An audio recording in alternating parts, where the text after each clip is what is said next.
رحمت کا کیا مطلب ہے؟ رحم وہ جگہ جہاں پہ بچہ اپنی پیدائش سے پہلے ہوتا ہے، چونکہ ماں قربانی اور بہت محبت کے ساتھ اس کو برداشت کرتی ہے، اور اللہ نے فرمایا واہنن علی واہنن، اور اس مدت میں بچہ جو کچھ حرکتیں کرتا ہے، جھٹکوں پہ جھٹکے دینا، ماں اس کو برداشت کرتی ہے، ووضعتہ کرہا، اور تکلیف کے ساتھ اسے جنم دیتی ہے، تو اس پہ وہ جو صبر کرتی ہے اور ایک محبت کے جذبے کے تحت اسے احساس ہوتا ہے کہ میرا بیٹا یا بیٹی اب دنیا میں آئیں گے، اور جو اسے خوشی ہوتی ہے، اصل میں اس کو کہتے ہیں رحم۔ تو رحمت کا مطلب محبت، شفقت، اسے ملتی جلتی کیفیت، مہربانی، عطا۔ اور لعنت کا مطلب دور ہو جانا، لعن فلان، فلانے نے لعنت کی، یعنی وہ دور ہو گیا۔ لعان، ایسے فکرے، ایسی قسمیں جس میں شوہر اور بیوی ایک دوسرے سے دور ہو جائیں۔ رسول اللہ صلی اللہ علیہ وسلم کی زندگی میں ایک مرتبہ یہ واقعہ پیش آ گیا، جب آیات نازل ہوئیں اور اللہ تعالیٰ نے فرمایا کہ طلاق اور اس طرح کے مسائل اور اس جرم پہ یہ سزا دی جائے، تو صحابہ رضی اللہ عنہ نے عرض کیا کہ اللہ کے رسول، اگر کوئی شخص خود اپنی بیوی کو ہی اس حال میں دیکھ لے تو پھر کیا وہ گواہوں کو بلانے جائے گا؟ تو آپ اس پہ خاموش ہو گئے، چونکہ 4 گواہوں کے لیے قرآن نے کہہ دیا تھا۔ تو اللہ تعالیٰ نے پھر آیت نازل کی، اللہ نے فرمایا کہ 4 مرتبہ عورت قسم کھائے اور 4 مرتبہ مرد قسم کھائے۔ مرد قسم کھائے کہ میں سچا ہوں، اور چوتھی مرتبہ اللہ کی لعنت یا غضب کی قسم کھائے کہ اللہ کی لعنت و مجھ پہ غضب۔ سورہ نور کے آغاز میں آتا ہے۔ اور 4 مرتبہ ہی عورت قسم کھائے کہ میں اس الزام سے پاک ہوں۔ یہ جو قسمہ قسمی شوہر اور بیوی کی ہوگی، اس کو کہتے ہیں لعان، یعنی ایک دوسرے سے دور ہو جانا۔ رسول اللہ صلی اللہ علیہ وسلم زمانے میں ہلال ابن امیہ اور ان کی اہلیہ کے ساتھ یہ واقعہ پیش آیا۔ 3 قسمیں اس نے کھائیں، پھر وہ چپ ہو گئی۔ رسول اللہ صلی اللہ علیہ وسلم بار بار فرما رہے تھے کہ دیکھو، سوچ سمجھ کے قسم کھانا، کیونکہ اللہ جانتا ہے تم 2 میں سے ایک جھوٹا ہے۔ تو ہلال رضی اللہ عنہ تو فوراً ہی قسمیں کھا گئے، اس لیے کہ انہیں پتہ تھا، ان کی آنکھوں دیکھی چیز تھی۔ اس لڑکی نے 3 مرتبہ قسم کھائی اور چوتھی مرتبہ جھجک گئی۔ جب جھجکی تو صحابہ رضی اللہ عنہ کہتے ہیں ہم سمجھے اب یہ اعتراف کر بیٹھے گی۔ پھر اس نے آہستہ سے کہا کہ میں اپنے ابا اور بھائی کو رسوا نہیں کروں گی، اور چوتھی مرتبہ بھی کہے گی۔ تو حضور صلی اللہ علیہ وسلم لا یجتمعان ابدا، قیامت تک کب یہ میاں بیوی کی حیثیت سے نہیں رہ سکتے، تو الگ الگ ہو گئے۔ اور پھر آپ نے فرمایا کہ اگر اس کے یہاں بچے کی پیدائش ہو تو بچہ مجھے لا کر دکھانا۔ تو بچہ جب لایا گیا تو رسول اللہ صلی اللہ علیہ وسلم نے اس کی پنڈلیاں دیکھیں، پھر آنکھیں دیکھیں۔ پھر آپ نے فرمایا اللہ نے اگر یہ نہ کہہ دیا ہوتا کہ تفریق کر دی جائے تو جو اس پہ الزام تھا وہ سچ ہے، اور میں اس کو ایسی اس لڑکی کو سزا دیتا کہ قیامت تک لوگ یاد رکھتے کہ جھوٹی قسموں کی کیا سزا ہوتی۔ پھر رسول اللہ صلی اللہ علیہ وسلم نے ایک صحابی رضی اللہ عنہ کو دے دیا اور فرمایا اس سے پالو۔ لیکن آج تک کسی کتاب میں کسی جگہ پتہ ہی نہیں چلا وہ بچہ کون تھا، کیا تھا، اس کا کیا تھا۔ اتنا پردہ رکھنے والا معاشرہ تھا، پھر کسی نے تذکرہ ہی نہیں کیا کہ اسے کیسے پالا، اس کا کیا ہوا، وہ کہاں، کچھ بھی نہیں، کوئی تذکرہ ہی نہیں۔ حضور صلی اللہ علیہ وسلم جو فرمایا تھا نا کہ جو عیب ہے انہیں چھپاؤ اور اللہ تمہارے عیب کو چھپا دے گا، صحیح معنی میں انہوں نے عمل کیا۔ تو لعنت کا مطلب لعان، ایک دوسرے سے دور ہو جانا۔ جب آدمی لعنت کرتا ہے تو اس کا مطلب یہ ہے کہ تم اللہ کی رحمت سے دور ہو جاؤ۔ اسی لیے زندہ کسی بھی آدمی پہ لعنت کرنا جائز ہے۔ یہ نہیں کہا جا سکتا کہ مودی پہ اللہ کی لعنت، یہ گناہ ہے۔ اگر کوئی آدمی یہ کہے گا کہ امریکہ کے پریزیڈنٹ پہ خدا کی لعنت ہو تو یہ گناہ کا کام کر رہا ہے، اور گناہ بھی چھوٹا نہیں، یہ کبیرہ گناہ کر رہا ہے۔ اس لیے کہ کوئی بھی شخص مسلمان ہے یا کافر، مرتے دم تک امید تو ہے نا کہ کبھی اسلام کو قبول کر لے گا، تو ہم کیسے کہہ سکتے ہیں کہ خدا کی رحمت اس سے دور ہو؟ اس لیے یہ کہا جا سکتا ہے چوروں پہ خدا کی، ظالموں پہ خدا کی لعنت ہو، یہ ہو، کسی کو نامینیٹ کر کے کہنا کہ تجھ پہ خدا کی، یہ جائز ہی نہیں ہے سرے سے۔ اسی لیے ظالم حکمرانوں کا بھی جب ذکر آتا ہے اور لوگ لعنت کرنے لگتے ہیں، یہ جائز ہی نہیں ہے۔ خواہ وہ کیسا ہی ظلم ہو، ظلم پہ لعنت پڑے، چوری پہ لعنت پڑے، فعل پہ لعنت پڑے، فاعل پہ کیوں پڑے؟ ممکن ہے خدا اسے توبہ کی توفیق دے دے، اسے کبھی بھی لعنت کرنی ہی نہیں چاہیے۔ اگر نعمتوں کا حصول اللہ تعالیٰ کی رحمت ہے تو کیا دنیاوی تکالیف اور مصائب اللہ کی لعنت کہی جا سکتی ہے؟ یہ خود نعمتوں کا حصول کہاں سے اللہ کی رحمت ہے؟ جو آپ مقدمہ قائم فرما رہے ہیں حضور، یہ کہاں سے خدا کی رحمت؟ اس غلط فہمی میں نہیں رہنا چاہیے۔ اللہ تعالیٰ نے خود بھی فرمایا ہے، اللہ نے کہا کہ جن کو ہم بیٹے دے دیتے ہیں اور جن کو ہم بہت زیادہ مال و دولت دے دیتے ہیں، یہ کیا سمجھتے ہیں ہم ان کے ساتھ کوئی اچھا سلوک کر رہے ہیں؟ کلا، ہرگز نہیں، یہ تو پتہ چلے گا جب میرے سامنے آئیں گے کہ میں نے کیا کیا ان کے ساتھ۔ اسی لیے سیدنا عمر رضی اللہ عنہ کوئی چیز کھا رہے تھے، پھر رکھ دی تو ان سے کہا گیا کہ امیر المومنین اس کو کھا لیں۔ کہنے لگے میں ڈرتا ہوں کہ قیامت میں مجھ سے نہ کہا جائے کہ دنیا میں ہی ساری چیزیں تمہیں دے دی تھیں، یہاں تمہارے لیے کچھ نہیں ہے، مجھے خوف آتا ہے اس ساری سے۔ اس لیے یہ جو نعمتیں ہیں یہ بھی تو امتحان ہو سکتی ہیں کہ نہیں ہو سکتی، اور اسی وجہ سے جو متقی اور پاک لوگ تھے نا، وہ بس زندگی میں اتنے ہی حصہ لیتے تھے جو بقدر ضرورت ہوتا تھا، ضرورت سے زائد دوسروں کو دے دیتے تھے کہ پتہ نہیں کہیں میں کسی امتحان میں گرفتار نہ ہو جاؤں۔ بہت قصے آپ کو ایسے ملیں گے۔ تو نعمت ہے یا یہ دنیاوی تکلیف ہے، کوئی قطعی فیصلہ اب نہیں ہو سکتا۔ یہ جتنی تکالیف اور بیماریاں ہیں، کیا یہ گناہوں کی سزا ہے یا امتحان ہے؟ صوفیہ کہتے ہیں کہ جس پریشانی میں نیند اڑ جائے انسان کی اور وہ چین سے سو بھی نہ سکے، لیٹ بھی نہ سکے، یہ سزا ہے خدا کی طرف سے۔ اور جس پریشانی اور تکلیف میں سونا کھانا پینا درست رہے، بس ذہنی طور حتیٰ کہ وہ سوچے کہ میں پریشان اتنا زیادہ کیوں نہیں ہو رہا، وہ کہتے ہیں یہ امتحان ہے کہ اللہ نے اس کے ساتھ سکون بھی دے دیا۔ یہ ہوتا ہے، کئی مرتبہ بچے بیمار ہوتے ہیں، ماں باپ، سکون ہوتا ہے، پریشانی ضرور ہوتی ہے مگر سکون ہوتا ہے، اس کا اللہ امتحان۔ یہ صوفیہ کی توجیہ ہے۔ اس لیے نعمت ہو خدا کی یا تکالیف ہوں، کچھ ہوں، ہمیشہ چکنے رہنا چاہیے۔ زندگی امتحان ہے بھیا۔ مقام محمود کیا ہے اور اس کی خاصیت کیا ہے؟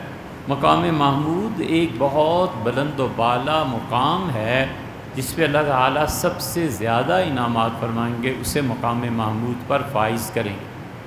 محمود کا مطلب کیا ہے؟ ہم تعریف، حامد جو تعریف کرتا ہے، محمود جس کی تعریف کی جاتی ہے، اور محمد جس کی تعریف ہوتی ہے، یہ سارے الفاظ ایک ہی۔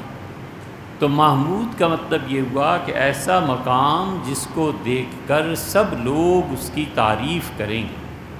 تو حضور صلی اللہ علیہ وسلم قیامت میں یہ مقام ایک ہی شخص کو ملے گا، وَأَرْجُو أَنْ أَكُونَ ہوا، میرا خیال ہے شاید میں ہی ہوں۔ اور فرمایا ساری کائنات، اللہ کی ساری مخلوق پھر میرے سامنے سے گزاری جائے گی۔ اور یہ مواہب الدنیا میں روایت آئی ہے کہ حضرت بلال رضی اللہ عنہ جب گزریں گے تو وہ آذان دیں گے رسول اللہ صلی اللہ علیہ وسلم کے لیے، تو یہ مقام محمود ہے۔ اسی لیے آپ نے فرمایا کہ تم میں سے جو شخص آذان سنے اور میرے لیے مقام محمود کی دعا مانگے تو میں قیامت میں اس کو اللہ سے یہ اجر دلواؤں گا کہ میں اس کی شفاعت کروں، اس نے میرے لیے دعا مانگی ہے، میں اس کے لیے شفاعت کروں گا قیامت میں۔ اور فرمایا کہ ممکن ہے، قرآن کریم میں بھی آیا ہے نا کہ ان یبعثک ربک مقام محمودہ، اور عین ممکن ہے اللہ آپ کو مقام محمود پر سرفراز فرمائے۔ روز معاشرہ مسلمان شفاعت کے طلبگار اللہ تعالیٰ کے ساتھ حضور اقدس صلی اللہ علیہ وسلم کا دیدار بھی کریں گے۔ نبی کریم صلی اللہ علیہ وسلم کا دیدار یقیناً ہوگا، کئی مرتبہ ان کا جنت میں جانا اور آنا ہوگا، کوئی ایک ہی مرتبہ تو نہیں ہوگا نا، وہ جائیں گے پھر واپس تشریف لائیں گے، پھر جائیں گے پھر واپس تشریف لائیں گے، بہت مرتبہ۔ یہ جو بچے ضائع ہو جاتے ہیں عورتوں کے، اس میں بھی آیا ہے کہ حضور اقدس صلی اللہ علیہ وسلم ان بچوں کو اس کی ماں کے سمیت لے جائیں گے۔ یہ بہت مرتبہ ہوگا ان کا آنا جانا، یہ اس دن ہوگا، اور بہت سوں کو دیدار ہوگا اور بہت سوں کو نہیں بھی ہوگا، بس جنت میں بھیج دیے جائیں گے۔ باقی جنت میں جا کے رسول اللہ صلی اللہ علیہ وسلم کی زیارت ہو جائے بہت بڑی بات ہے اگر ہو جائے، لیکن یہ ضروری نہیں ہے کہ ہر جنتی دیکھے گا۔ نبی کریم صلی اللہ علیہ وسلم نے ام المومنین ام سلمہ رضی اللہ عنہا سے کہا تھا کہ لوگ مجھے دیکھ لیں، اور جو آج مجھے دیکھ رہے ہیں بہت سے ایسے ہیں جو قیامت جنت میں بھی مجھے نہیں دیکھیں۔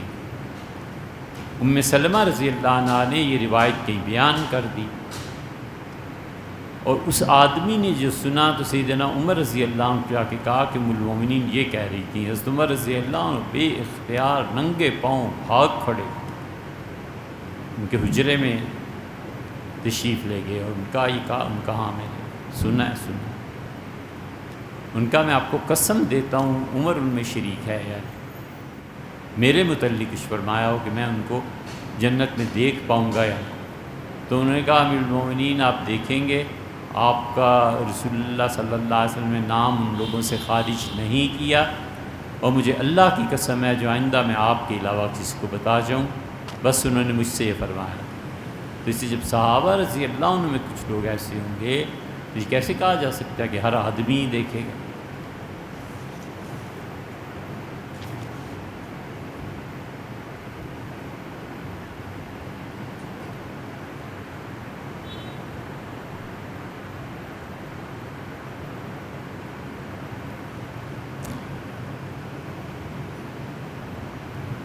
بھیا یہ ایسی چیز ہے جو آپ نے تحریر فرمائی ہے، جائز بھی ہو سکتی ہے ناجائز بھی ہو سکتی۔ آپ بچوں کے لیے آرٹیکلز اور پروجیکٹ یہ چیزیں لکھتے ہیں اور بچے اس کی اجرت آپ کو دیتے ہیں تو بنیادی طور پر تو یہ جائز ہے، لیکن بچے اگر یہی نقل میں استعمال کرنے لگیں اور بچے یہی خراب کام کرنے لگیں اور پڑھیں نہیں اور دوسروں سے لکھوائیں تو پھر اس کا لکھنا بھی ناجائز اور لکھوانا بھی ناجائز، کیونکہ آپ بھی در پردہ ایک جرم کو فروغ دے رہے ہیں۔ تو اس سے جس چیز کو بھی لکھنا ہو احتیاط کا پہلو یہ ہے کہ اس بچے کا تھوڑا سا انٹرویو کر لیا جائے کہ بھئی آپ کیوں نہیں کر رہے خود کام، کیا مصروفیت ہے، کیا پڑھے لکھے ہیں، یہ آرٹیکل آپ نے دیا ہے، اس آرٹیکل میں آخر کیا کیا آتا ہے، تو پھر ججمنٹ کریں۔ تو اس لیے جائز اور ناجائز دونوں پہلو ہیں، تو اس کو سوچ سمجھ کے اختیار کرنا چاہیے۔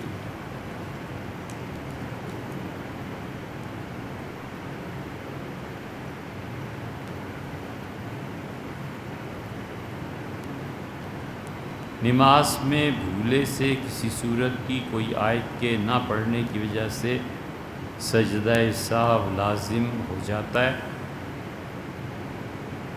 یہ سوال ہے یا خبر ہے؟ تب کیا کہنا چاہتے ہیں، ہمیں بتانا چاہتے ہیں مسئلہ، یہ سوال ہے کہ کیا ہو جاتا ہے؟ نماز میں بھولے سے کسی صورت کی کوئی آیت کے نہ پڑھنے کی وجہ سے سجدہ سہو لازم نہیں ہوتا۔ حضور صلی اللہ علیہ وسلم بھول گئے ہیں، ایک واقعہ نہیں ہے، کئی ایک ہیں۔ حضور اقدس صلی اللہ علیہ وسلم نماز کی رکعتیں آپ نے ظہر کی 3 پڑھا دی، تو جب آپ نماز کی 3 رکعتیں پڑھا کے پیچھے تشریف لائے تو اب صحابہ رضی اللہ عنہ میں سے کون آ کے عرض کرے کہ جناب والا نے 3 رکعتیں پڑھائی ہیں؟ تو ذوالیدین تھے، ایک صحابی رضی اللہ عنہ تھے، ان کے بڑے لمبے لمبے ہاتھ تھے۔ کہتے ہیں کہ وہ جب کھڑے ہوتے تھے چلتے تھے تو ان کے ہاتھ گھٹنوں تک لمبے تھے۔ تو وہ ذوالیدین ہاتھوں والا، یعنی غیر معمولی لمبے ہاتھوں والا، تو حاضر ہوئے، ان کا اللہ کے رسول قصرت الصلاۃ، کمال کی چیز پوچھی، ان کا اللہ کے رسول نماز اللہ نے چھوٹی کر دی ہے؟ اب نے کہا نہیں، نماز تو ہوئی ہے۔ ان کا نسیت اب آپ بھول گئے ہیں؟ اب نے ماں نسیت تو ماں قصرت الصلاۃ، نہ بھولا ہوں نہ نماز چھوٹی، بات کیا ہے؟ ان کا جناب والا نے 3 رکعتیں پڑھائی ہیں۔ پھر حضور صلی اللہ علیہ وسلم گئے اور یا تو چوتھی رکعت پڑھائی ہے یا پھر چاروں دوبارہ پڑھائی ہیں۔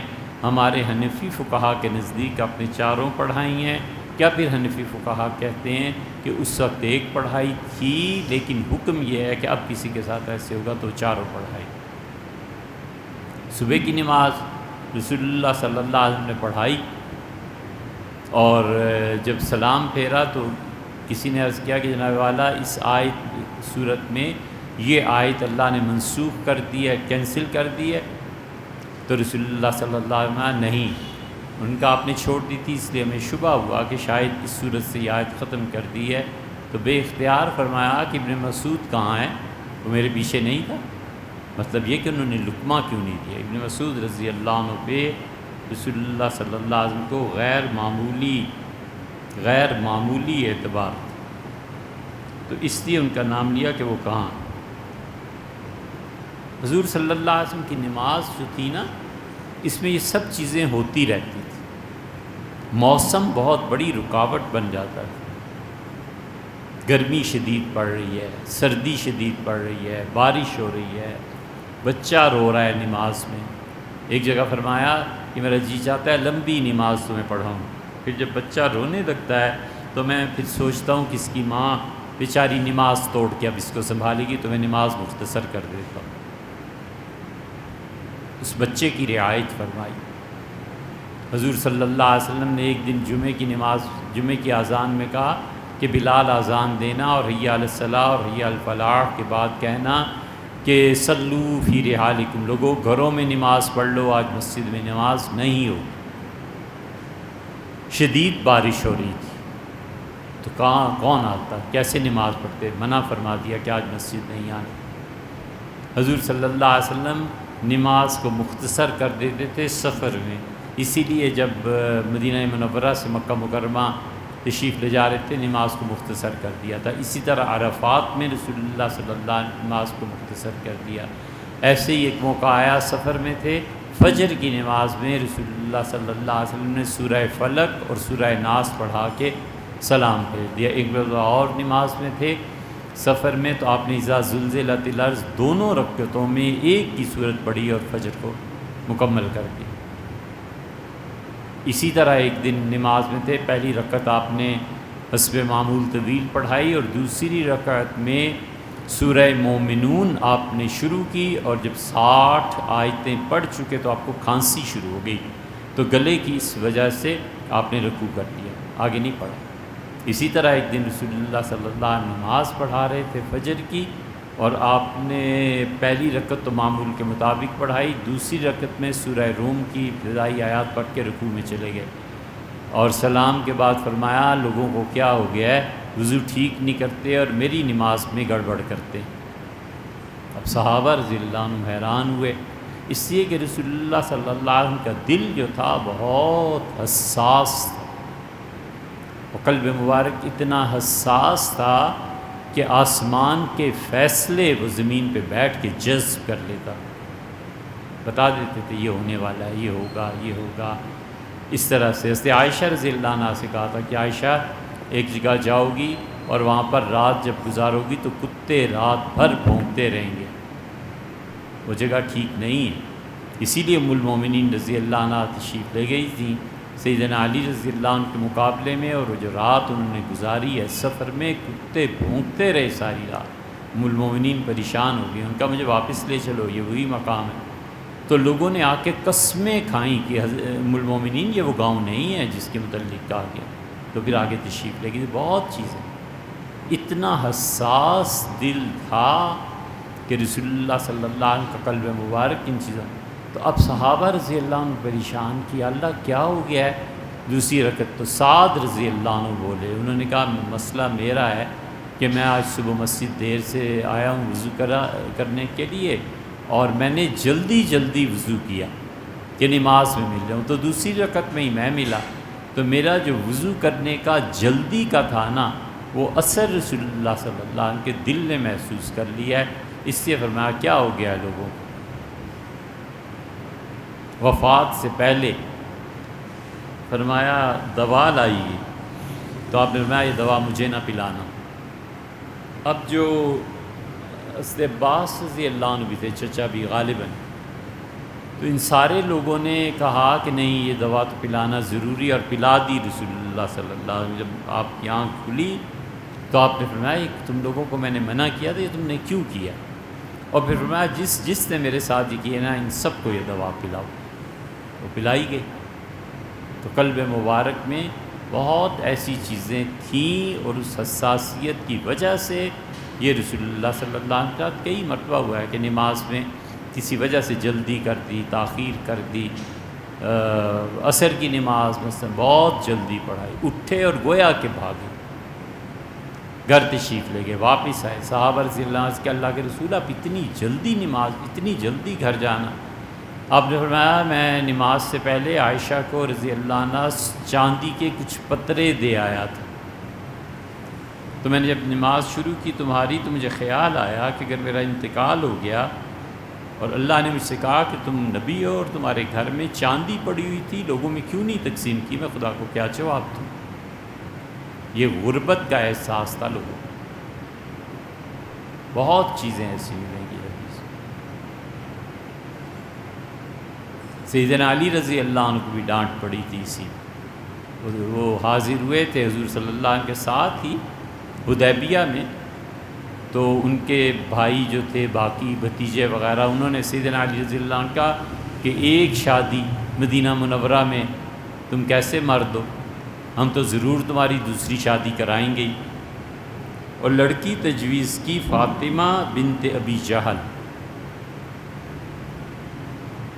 تو حضور صلی اللہ علیہ وسلم تشریف لائے حرم میں، لوگوں کو جمع کیا، اور آپ نے فرمایا لوگوں میں وہ چیز حرام نہیں کرتا جو اللہ نے حلال کیا، اور نہ اس کو حلال کرتا ہوں جو اللہ نے حرام کی ہے۔ علی اگر دوسری شادی کرنا چاہتے ہیں تو میری بیٹی کو طلاق دے، چھوڑ دے میری بیٹی۔ اور فرمایا واللہ لا تجمع بنت رسول اللہ، رسول اللہ صلی اللہ علیہ وسلم کی بیٹی اور اللہ کے دشمن ابو جہل کی بیٹی دونوں ایک گھر میں جمع نہیں ہوں گی۔ بڑے محبت سے فرمایا کہ علی کو پتہ نہیں ہے جو چیز میری بچی فاطمہ کو تکلیف دیتی ہے مجھے بھی وہ تکلیف پہنچتی ہے، جو اس کو ناگوار گزرتا ہے مجھے بھی ناگوار گزرتا ہے، بذا تم منی، وہ تو میری جان کا ٹکڑا ہے، میرے دل کا ٹکڑا ہے فاطمہ۔ اس لیے کائنات میں سب سے بڑا مطہر اور پاک اور ہر طرح سے کامل اور مکمل نسب حضور اقدس صلی اللہ علیہ وسلم سے بھی بڑھ کے فاطمہ بنت محمد، کیونکہ وہ تو محمد بن عبداللہ ہے نا، یہ فاطمہ بنت محمد۔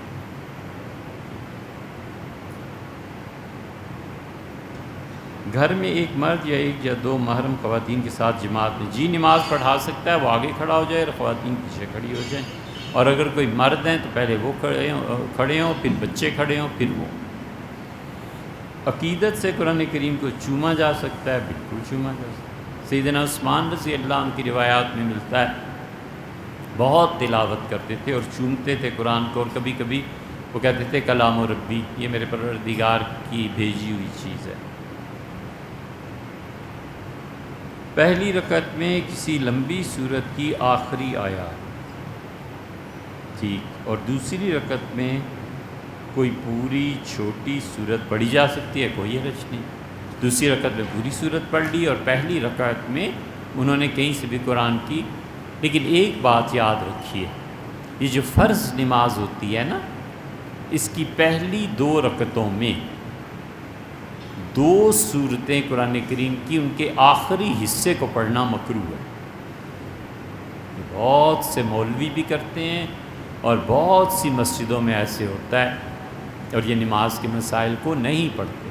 فرض نماز کی پہلی 2 رکعتیں جن میں سورتیں پڑھی جاتی ہیں، مثلا پہلی رکعت اس نے پڑھا کہ قد افلح من تزکیٰ وذکر اسم ربہ فصلی، بس آخر تک پڑھ گیا، اور دوسری میں اس نے کسی اور سورت کی آخری 3 سبحان ربک رب العزت عما یصفون، پہلے یہ پڑھ لیا پھر وہ پڑھ لیا یا جو بھی، تو دونوں صورتیں قرآن کی مختلف، اب ان کی دونوں آخری آیات 2 رکعتوں میں فرض کی، اس سے نماز مکروہ ہوتی ہے، امام کو منع کرنا چاہیے، یہ شامی مسئلہ لکھا ہے۔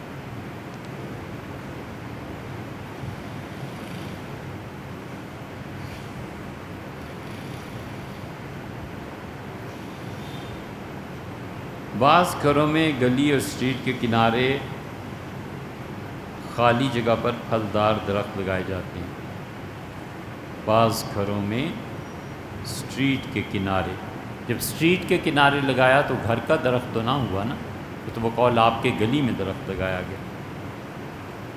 پھلدار درخت لگے ہوئے ہوتے ہیں، ٹھیک ہے، لگائے گئے ہوتے ہیں، ایک ہے لگا ہوا ہو نا، یعنی گورنمنٹ لگا دے، کب لگ گیا کچھ پتہ نہیں، کسی نے نیکی کے طور پہ لے، ایک ہے اس کو لگانا جان بوجھ کے، جو لگاتا ہے اور اپنی پرسنل پراپرٹی میں لگاتا ہے اس درخت کا پھل اسی کا ہوتا ہے، اور جانے والا توڑ کر کھاتا ہے تو اس کی دونوں صورتیں، ایک تو اس نے توڑا کھا لیا اس اعتماد پہ کہ کیا ایک عام ایک چیز ہی تو ہے، کون سا گھر والوں نے مجھ سے کوئی لڑ لینا ہے، انہیں بھی پتہ ہے، بس ٹھیک ہے کھائیں، کوئی حرج نہیں، اعتماد ہے۔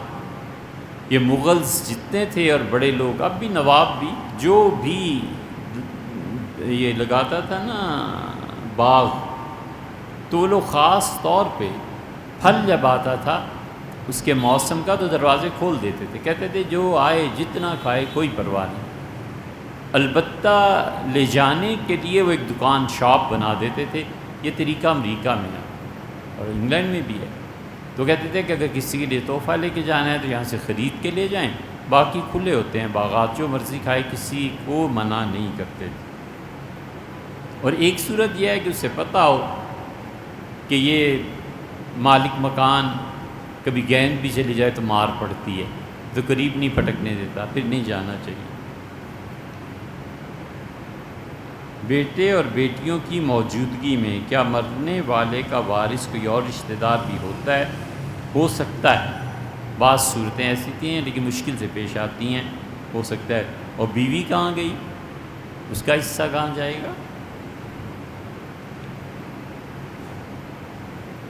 اردو زبان میں لکھی گئی کوئی ایسی کتاب جس میں وراثت کے تمام مسائل آسان لکھے گئے ہوں اور عام آدمی تفصیل سے سمجھ سکے؟ بہت سی کتابیں، بہت سی ہیں۔ آپ وراثت کے باب میں دیوبند کے بعض اکابرین نے لکھی ہیں، اچھی کتابیں لکھی ہیں، اور وہاں اصغر حسین صاحب رحمۃ اللہ علیہ نے کتاب لکھی ہے، کراچی میں بعض علماء نے لکھی ہیں۔ آپ وراثت کے موضوع کو کسی دن دیکھیں، انٹرنیٹ پہ کتابیں آپ کو بہت سی مل جائیں گی۔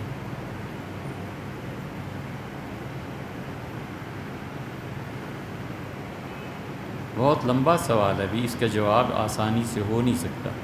موجودہ دور کے اعتبار سے شوہر اور بیوی کے ایک دوسرے کے لیے کیا حقوق ہیں، اور بچوں کی اچھی تربیت کے لیے گھر کا ماحول کیسے رکھنا چاہیے؟ بہت مرتبہ ہم بیان کر چکے ہیں مختلف جگہ پہ، لیکن ایک تو رزق کا خیال کرنا چاہیے، حرام کا ایک لقمہ اس گھر میں داخل نہیں ہونا چاہیے۔ جن بچوں کی پرورش حرام پہ ہوتی ہے نا، پھر ان سے خیر کی توقع بھی نہیں رکھنی چاہیے۔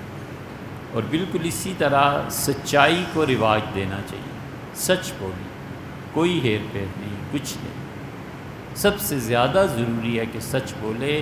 ان الکذب یہلک، حضور صلی اللہ علیہ وسلم، جھوٹ بولو گے تو تباہی آئے گی ہی آئے گی، سچ بولو گے ہمیشہ نجات پاؤ گے۔ تو یہ جو لفظوں کا ہیر پھیر اور سچ جھوٹ کرتے رہتے ہیں نا ماں باپ، اس سے پوری طرح توبہ کرنی چاہیے۔ تصوف کو سمجھنے کے لیے کون سی کتاب پڑھی جا سکتی ہے؟ حضرت تھانوی رحمۃ اللہ علیہ نے کتاب لکھی ہے تصوف پہ، وہ پڑھیے۔ حضرت تھانوی رحمۃ اللہ علیہ نے ایک اور رسالہ لکھا ہے قصد السبیل، اس کی تسہیل کی ہے غالباً مفتی محمد شفیع صاحب رحمۃ اللہ وہ پڑھ، اور اسی کی ہم پلہ کتاب اگر پڑھنی ہو تو مولانا محمد منظور نعمانی صاحب رحمۃ اللہ علیہ نے ایک کتاب لکھی ہے تصوف کیا ہے، دین کیا ہے، تصوف کیا ہے، اسلام کیا ہے، دین و شریعت، ان کتابوں کو پڑھیے، وہ بہت اچھے۔ مولانا یار خان صاحب کی کتاب دلائل السلوک کیسی ہے، وہ نہیں پڑھنی چاہیے۔ یہ جو لوگ سلوک اور تصوف کی کچھ منازل، کچھ چیزیں طے کر چکے ہوتے ہیں نا، ان کے لیے بہت اچھی ہے، لیکن ہر آدمی نہ اسے سمجھ سکتا ہے، نہ اس کے مطالب و معانی کو وہ صحیح طرح سے ہضم کر سکتا ہے۔ تو اس سے حضرت کی کتابیں اونچے درجے کی چیزیں ہیں، کوشش کرنی چاہیے کہ پہلے ابتدا میں، اور یہ تصوف کوئی پڑھنے پڑھانے کی چیز نہیں ہے بھیا۔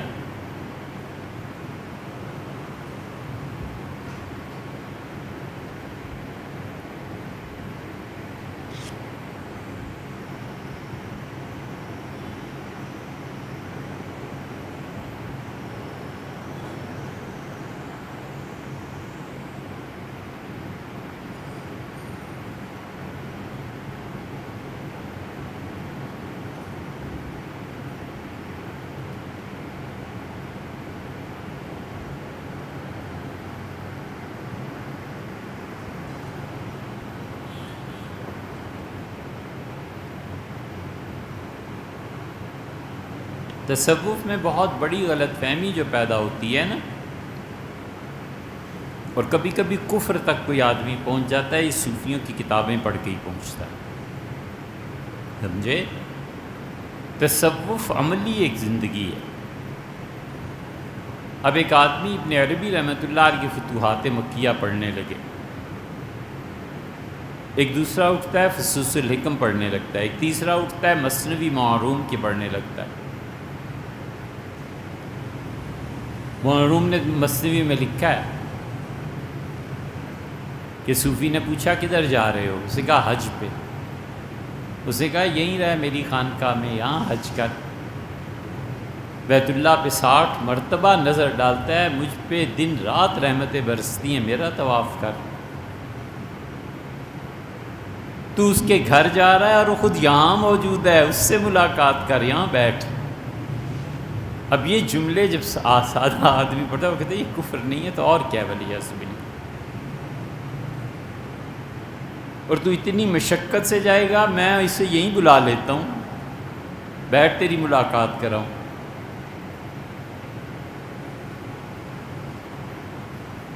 اس لیے تصوف کی خالص جو کتابیں حضرات نے لکھی ہیں اس کو نہیں پڑھنا چاہیے۔ ابتدائی کتابیں جو آسان ہیں یہ پڑھے اور پھر عملاً تصوف کو شروع کرے۔ صوفیہ کی یہ کتابیں در حقیقت ان پہ وارد ہونے والے وہ احوال اور حالات ہیں جو تصوف کے دوران انہیں پیش آئے، انہیں اپنے احوال کو قلم بند کر دیا، وہ نہ کرتے کوئی بھی نہ پڑھتا۔ مثلا اس کی ایک مثال فتوحات مکیہ، محی الدین ابن عربی شیخ اکبر رحمۃ اللہ علیہ کو الہاماً بتایا گیا کہ تم نے یہ رمضان جو ہے یہاں گزارنا ہے مکہ مکرمہ، حاضر ہو گئے۔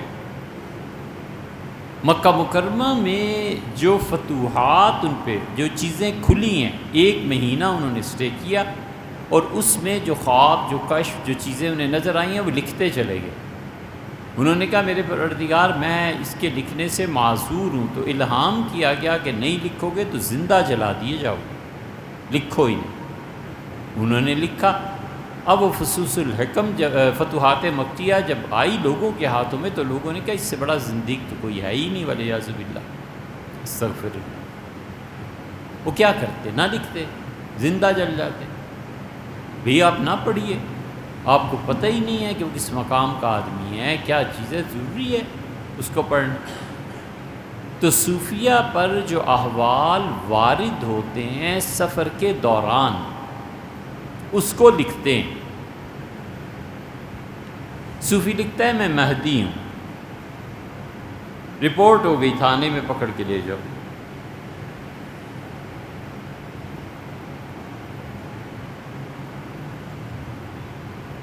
بڑا فرق پڑ جاتا ہے۔ ہمارے حضرت رحمۃ اللہ نے اپنے شیخ کو لکھا کہ مجھے بار بار خواب میں یہ کہا جا رہا ہے کہ تم مہدی ہو، میں کیا کروں؟ حضرت رحمۃ اللہ نے لکھا بس اس کا مطلب یہ ہے کہ آپ ہدایت پر ہیں، صحیح راستے پہ جا رہے ہیں۔ ایک اور آدمی نے لکھا تو فرمایا کہ اس کا مطلب یہ ہے کہ جو آدمی آپ کی رہنمائی کر رہا ہے وہ ٹھیک ہے، آپ چلتے رہیے۔ ایک مرتبہ پھر حضرت رحمۃ اللہ نے کسی کو لکھا کہ اس کا مطلب صرف اتنا سا ہوتا ہے کہ تصوف اور سلوک میں چلتے چلتے ایک مقام ایسا آتا ہے جس کو صوفیہ اپنی زبان میں مہدی سے تعبیر کرتے ہیں کہ جو اس مقام تک پہنچتا ہے، اس کا مطلب ہے کہ ہدایت پہ ہے، چل رہا ہے۔ تو آپ اس مقام پر پہنچ چکے ہیں، میں عنقریب اس سے آگے کی چیز آپ کو بتاؤں۔ ختم ہو گئی بات۔ ان میں ایک آدمی ایسا ہے جس کا ظرف ہی تھوڑا ہے، وہ زبان سے بول پڑتا ہے کہ میں مہدی ہوں۔ یار اب لٹ لے کے اس کے پیچھے نہ پڑ جاؤ، کتے کو سنبھالو، یہ آدمی کچھ ہے چیز اس نے کہہ دیا، لیکن ہر آدمی کو اس بنیاد پہ معاف بھی نہیں کیا جا سکتا۔ ہر آدمی کو اس مقام پر معاف بھی نہیں کیا جا سکتا، اور ہر آدمی اس مقام پر پہنچ کے اگر کچھ کہتا ہے تو اسے اگنور بھی نہیں کیا جا سکتا۔ بندہ دیکھنا چاہیے، حالات دیکھنے چاہیے، اس کے ذکر اذکار اور جن مراحل سے گزرا ہے اس کو دیکھنا چاہیے، بہت سوچ سمجھ کے فیصلہ کرنا چاہیے۔ حضرت مولانا یعقوب صاحب نانوتوی رحمۃ اللہ علیہ کی ڈائری ایک چھپی ہوئی ہے، اس میں ان کے ایک مرید نے کہا کہ حضرت میں نے یہ دیکھا۔ حضرت شاہ عبد الرحیم صاحب رائے پوری رحمۃ اللہ علیہ کے خلیفہ تھے، بڑے پائے کے انسان، بہت پائے کے آدمی تھے۔ تہجد سے جو بے قراری ان کو شروع ہوئی تو حضرت تو صبح کی نماز پڑھا کے تشریف لے گئے، پھر 9-10 بجے جب حجرے سے باہر آئے تو انہوں نے حضرت نے بس اتنا پوچھا کہ کیا حال ہے، تو پاؤں پکڑ لیے اور پھوٹ پھوٹ کے روئے، پھر سکون ہو گیا۔ تو کسی نے پوچھا حضرت آپ کو ہوا کیا تھا؟ کہنے لگے میں تہجد پڑھ کے بیٹھا ہوں اور مجھے بار بار کہا جا رہا ہے کہ تو کہہ کہ میں مہدی ہوں، تو کہہ، میں پریشان ہوں۔ اور حضرت رحمۃ اللہ بس اتنا جب جملہ کہا مجھ سے کہ کیا حال ہے، سب آوازیں غائب ہو گئیں، سب کچھ اور سکون ہو گیا، میں بے اختیار پاؤں میں پڑ گیا کہ شکر ہے خدا کا اس سے نجات، اس امتحان سے۔ تو اس لیے صوفیہ اپنے واردات جو لکھتے ہیں کہ مجھ پہ یہ وارد ہوا، میں نے یہ دیکھا، میں نے یہ دیکھا۔ حضرت مجدد الفسانی سرہندی رحمۃ اللہ علیہ نے تصوف کے اس لائن میں حضرت مجدد کے جیسا کوئی آدمی ہے؟ اور حضرت نے لکھا کہ بیت اللہ یہاں سرہند میں آیا اور بیت اللہ نے میرا طواف کیا۔ اب لوگ اسے کفر سمجھتے ہیں، کیا کیا کہتے ہیں، بھئی ہوا ہوگا کچھ، تمہیں اس سے کیا تعلق ہے، تم اپنا کام کرو۔ 20 منٹ اور 1 گھنٹہ اور 2 گھنٹے بیٹھ کے جم کے ذکر نہیں کیا جاتا، مراقبہ نہیں کیا جاتا، اور جا کے پنجہ ڈالنا ہے فصوص الحکم پہ کہ وہاں یہ لکھا ہے۔ یار تمہیں کیا مسئلہ ہے، تو اپنا کام تو کرو نا، وہ نہیں کرنا۔ دھوبی کا کتا، نہ گھر کا نہ گھاٹ کا۔ اب آپ لوگ اسے کتا پڑھتے ہیں، بچے یہی پڑھتے ہیں۔ کتا ایک لمبا ڈنڈا ہوتا تھا، بہت لمبا، اور دھوبی کپڑے رات کو جب دھوتے تھے تو اس پر مارتے تھے میل اتارنے کے لیے، اسے کہتے تھے کتا۔ نہ تو اس کی دکان میں آ سکتا تھا، نہ گھر لے جا سکتا تھا، تو اس پہ کہتے تھے کہ دھوبی کا کتا، نہ گھر کا نہ گھاٹ کا۔ تو کام نہیں کرنا، محنت نہیں کرنا۔ ہم نے اپنے مشائخ کو دیکھا ہے سردیوں کی راتوں میں 10-10 گھنٹے مراقبے میں بیٹھے رہتے۔ میاں سراج صاحب دین پوری رحمۃ اللہ علیہ کو دیکھا، میاں سراج صاحب رات کے 1 بجے دسمبر اور جنوری میں دیکھا ان کے ذکر اذکار مراقبات شروع ہوتے تھے۔ اگلے دن سردیوں میں جب 6:45 اور 7 بجے نماز ہوتی تھی، اس کے بعد اشراق پڑھ کے اٹھتے تھے اور پھر کہیں جا کر لیٹتے تھے۔ شیخ الاسلام ابن تیمیہ رحمۃ اللہ علیہ تہجد سے شروع ہوتے تھے اور اشراق پڑھ کے، ان کے شاگرد ابن قیم کہتے ہیں کہ ایک دن میں نے کہا حضرت سفر ہے، جانا ہے، تو پھر بھی پڑھتے رہے۔ پھر میں نے عرض کیا کہ ناشتہ جلدی کر دیں، تو مجھ سے فرمایا ابن قیم یہی میرا ناشتہ ہے، اللہ کی یاد اور اللہ کی ذکر، جس دن یہ نہ ہونا بہت کمزوری محسوس ہو۔ اس لیے بھیا کام کریں، ویسے علمی طور پہ سمجھنا ہو دوسرے۔ اب انڈیا میں اتنے اچھے اچھے مفتی اور سب ہیں، اور سوال آپ ہم سے پوچھ رہے ہیں پیروں کے گھر میں پرائی کر رہے ہیں، الٹی گنگا بہہ رہی۔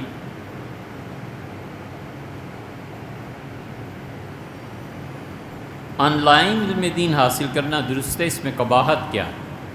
آن لائن فرض کر لیجئے کوئی صرف و نحو کی کتاب پڑھاتا ہے، بخاری شریف پڑھاتا ہے، اس کو کوئی حرج نہیں ہے۔ آپ BSc کمپیوٹر سائنسز کے اسٹوڈنٹ ہیں اور انڈیا میں مہاراشٹر ریاست میں رہتے ہیں، آپ کو عالم دین بننا ہے، لیکن گھر کی ذمہ داریوں اور کالج کی وجہ سے مدرسے جا کے تعلیم مکمل نہیں کر سکتا، تو آن لائن پڑھ لیجئے جتنا آپ پڑھ سکتے ہیں۔ لیکن یہ بہت ضروری ہے کہ آپ اپنے آپ کو وقف کر دیں۔ علم اپنا جز بھی کسی کو نہیں دیتا جب تک کہ اپنا کل اس کے حوالے نہ کریں۔ یہ نہیں ہو سکتا کہ آپ اپنے اوقات کو ضائع کریں، سب دوستیاں توڑ لیں، ساری دنیا سے منقطع ہو جائیں، صرف آپ کی کتاب، آپ کا کورس جو کمپیوٹر کا کر رہے ہیں اور مسجد، اور اس کے علاوہ کچھ نہیں۔ جب تک آدمی علم کے لیے اپنے آپ کو تنہا نہیں کرتا، علم کبھی بھی اس کے پاس نہیں آتا۔ 3 سالہ علمیات نصاب پڑھاتے ہیں جو وہاں کلیم صدیقی صاحب کی نگرانی میں ہوتا ہے، بالکل کیجئے جناب، کوئی حرج نہیں ہے، لیکن علم کے کبر سے بچیے گا۔ علم کا جو کبر پیدا ہوتا ہے نا، یہ علم کی جو خمیر اٹھتا ہے کہ میں عالم دین ہو گیا ہوں اور میں ایسا ہو گیا ہوں اور ویسا ہو گیا ہوں، یہ جہنم کی نچلی تہہ پہ تک پہنچائے بغیر نہیں چھوڑتا۔ کبھی نہیں ہو سکتا کہ علم ہو اور پھر اس کا خمیر نہ اٹھے۔ جب علم آپ 3 سالہ وغیرہ وغیرہ یہ چیزیں پڑھ چکے ہیں تو ضرور کسی اللہ کے اچھے بندے کی صحبت میں جائیے، اور اگر جوتے پڑے تو گھبرانے کی بات نہیں ہے، یہ ہوتا ہی ہے۔ دارالعلوم دیوبند کی شورا کا اجلاس ہوا، اور شورا کے اجلاس میں بڑے بڑے اکابر شامل تھے، اور طے ہوا کہ ہمارے بچے شام کو مانگنے جاتے ہیں۔ یہ تو اب سے 30-40 سال پہلے بھی مسجد سے کوئی نہ کوئی آتا تھا، آٹا لے جاتا تھا، روٹی بچوں کے لیے لے جاتا تھا۔ یہ تو اب اتنے نخرے پیدا ہوئے ہیں ان پڑھنے والوں میں۔ تو رکاوٹ کیا تھی؟ بچے روز جاتے تھے، اپنا کھانا مانگ کے لاتے تھے، ہندوؤں کے گھروں سے، سکھوں سے، مسلمانوں سے۔ رکاوٹ سب سے بڑی یہ تھی کہ سرپرست حضرت رشید احمد صاحب گنگوئی رحمۃ اللہ علیہ تھے، اور حضرت کھانا مدرسے میں پکنے ہی نہیں دیتے تھے، باورچی خانہ قائم ہی نہیں ہونے دیتے۔ شورا نے کہا کہ گنگو چلو، حضرت اب آ نہیں سکتے دیوبند، تو چلو، چلے گئے۔ جب یہ بات سامنے آئی تو حضرت رحمۃ اللہ نے فرمایا کہ تم سمجھتے نہیں ہو بات کو، یہ جو کچھ دن کو پڑھتے ہیں نا، شام کو جب مانگتے ہیں اور اپنے نفس کی ذلت محسوس کرتے ہیں، یہ اس پڑھے لکھے غرور کا علاج ہے۔ ان بچوں کو مدرسوں میں ہی کھلانا شروع کر دو گے تو اس کبر کا علاج کہاں سے ہوگا؟ اس سے ہمیشہ ایک علم کے کبر سے بچنا چاہیے، اور ایک علم کی جو امپلیمنٹیشن ہے نا، ہمارے ساتھ بڑی اچھی بات کہتے تھے یک من علم را 10 من عقل باید کر۔ ایک من علم سنبھالنے اور اسے نافذ کرنے کے لیے 10 من عقل چاہیے۔ تو یہ 10 من عقل ہو تو پھر پتہ چلتا ہے جملہ کہنا ہے، نہیں کہنا، بولنا ہے، نہیں بولنا، کیا ہے، یہ پھر جا کے